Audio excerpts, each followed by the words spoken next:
Would you treat King Charles with a complete ignoral? It's hard to know what kind of welcome King Charles would get if he and his second wife stepped ashore. He is, after all, Charles III, by the grace of God, King of Australia and his other realms and territories. Would there be a warm welcome, or would it be treated with a complete ignoral, to use the marvellous word coined by the British politician George Brown? Possibly something in between. It's hard to imagine that it would be as joyous as the welcome Australia gave his mum on February 3, 1954, when the radiant 27-year-old stepped ashore at Farm Cove on Sydney Harbour, and, by all accounts, the nation stopped. Her arrival at the very place where Captain Arthur Phillip raised the British flag 165 years earlier attracted an estimated million onlookers in a city of 1.8 million. It was also the first televised event in Australian broadcasting history, so who could have missed it? The Queen and the Duke of Edinburgh visited 57 towns and cities in 58 days, travelling by car, plane, train and ship from Cairns in the north to Hobart in the south.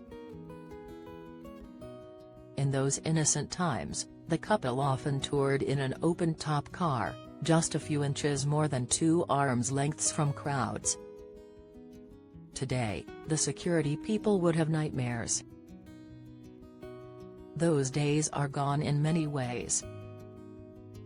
King Charles does not have the adulation that the Queen built up over the 70 years and 214 days of her reign. She became admired even by Republicans.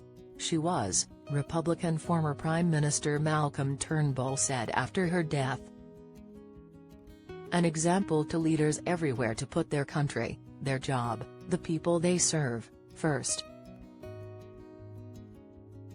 And King Charles, who is reportedly planning a visit later this year, would be unlikely to land at a place so symbolic of British colonisation.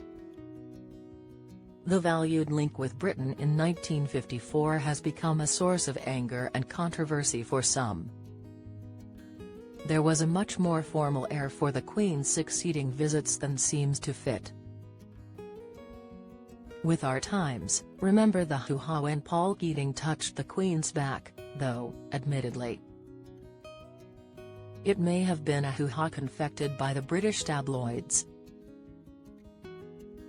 King Charles recently fist-bumped with a West Indian cricketer. The Queen, I think, was not a fist-bumper. And he and Queen Camilla would be greeted by a Republican as his representative in Australia, and by a Republican Prime Minister. In 1954, the Queen was met, in the heat of the summer sun, by the Prime Minister in a black coat with tails. Robert Menzies' reverence, adulation, even, for the monarch was obvious. The glow inside him was almost visible. The Queen wore white gloves up to her elbows.